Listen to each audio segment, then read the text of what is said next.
Dans ce cours, vous allez apprendre à utiliser la base de données mise à disposition par Android. Pour commencer, créez un projet intitulé Storage SQL.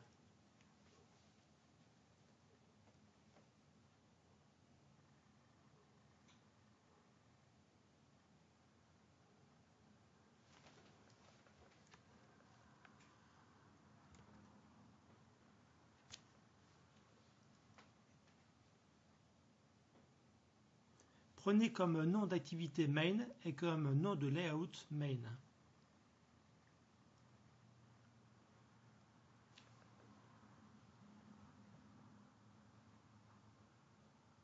Ouvrez le fichier layout main.xml.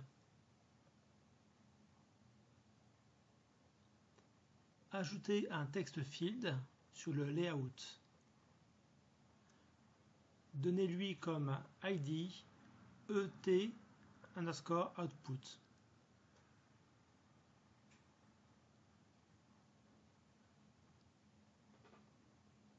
Changez le texte du text view qui a été créé automatiquement et donnez-lui comme libellé output.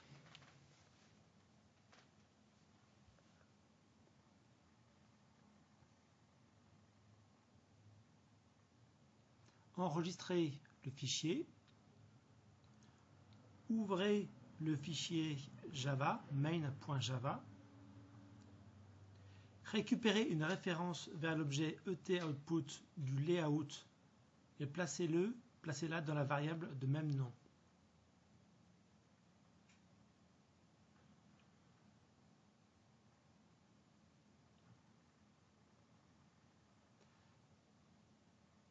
Appuyez sur CTRL-SHIFT-O pour résoudre les imports.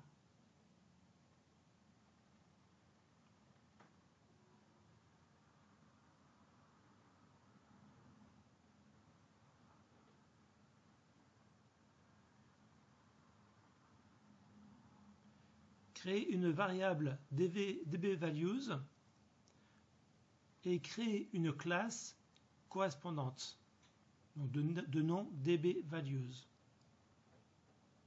db pour database.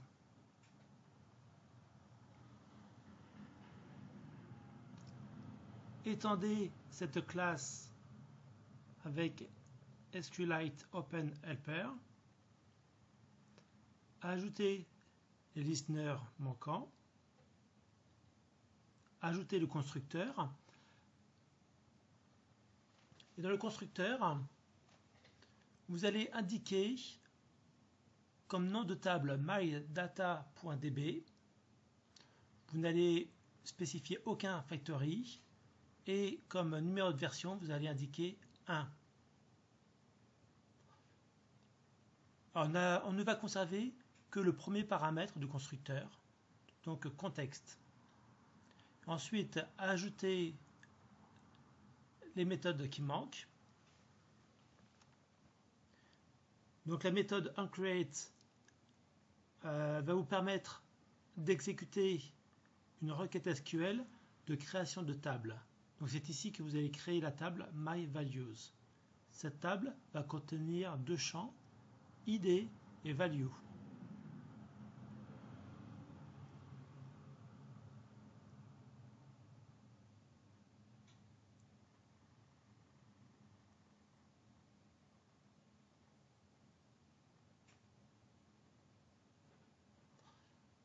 La méthode onUpgrade est appelée lorsqu'il y a un changement de version. Donc ici, typiquement, on va supprimer la table myValues avec la requête SQL drawTable.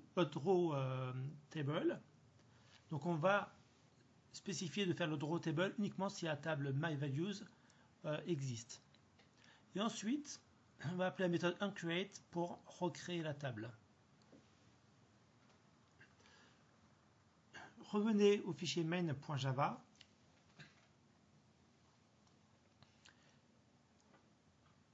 Et maintenant, on va instancier la variable, la classe dbValues, et on va s'apprêter à utiliser la base de données. Donc maintenant vous allez apprendre à ajouter un enregistrement.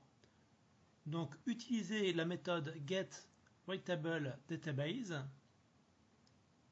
pour obtenir un accès en mode écriture à la base de données. Ensuite, l'ajout des données dans les enregistrements va se faire avec Content Values. Donc vous allez pouvoir déposer la valeur de chaque colonne avec values.put. Alors, pour rendre un petit peu plus dynamique les valeurs qui sont ajoutées, on va rajouter à la chaîne de caractères hello le system.currentTime millis. Et ensuite, la méthode insertOrThrough permet d'ajouter un enregistrement. Le premier paramètre correspond au nom de la table et le troisième donc, contient le content values qui contient la valeur de chaque colonne de l'enregistrement à ajouter. Alors maintenant, on va lire ces données. Alors, comme c'est uniquement une opération de lecture, on va appeler cette fois-ci getReadableDatabase.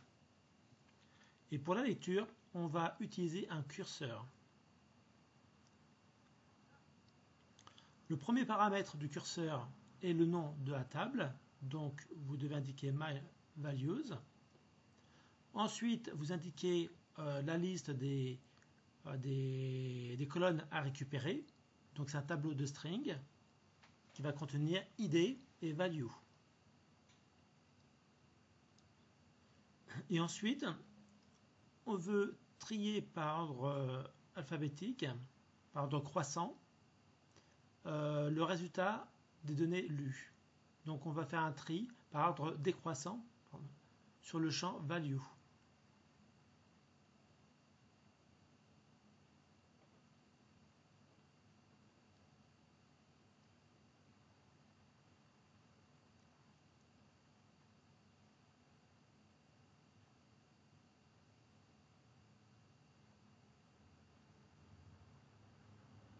Alors on va demander à Android de gérer, de lancer le process de gestion du curseur. Maintenant, on va relire toutes ces données et on va les afficher dans le champ Edit Text du layout. Alors pour cela, on va utiliser un string builder. Donc au départ, on commence au début du curseur et on va appeler pour chaque enregistrement la méthode moveToNext.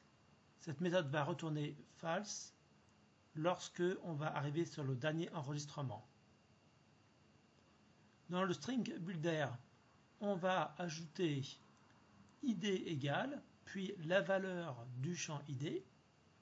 Pour obtenir cette valeur, on va tout simplement appeler la méthode getString de l'objet cursor en spécifiant le numéro, donc l'indice du champ de la colonne. Donc le champ id, la colonne id se trouvait en position 0 et la colonne value se trouvait en position 1. Donc ensuite on va rajouter virgule value égale et la valeur lue.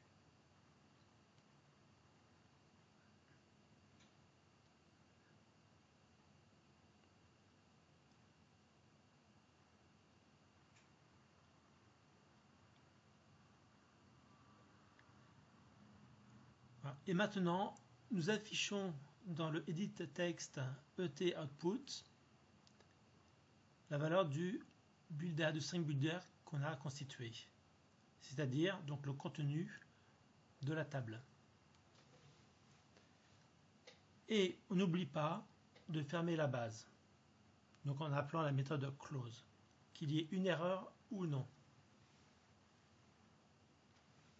Maintenant, enregistre le fichier main.java, sélectionnez le projet Storage SQL et lancez l'émulateur.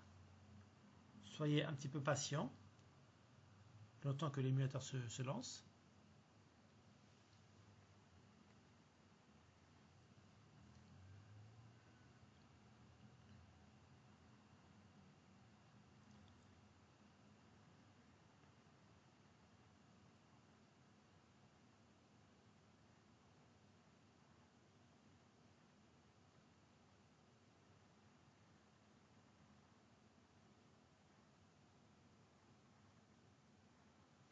Voilà, et donc l'émulateur affiche dans l'éditeur texte l'identifiant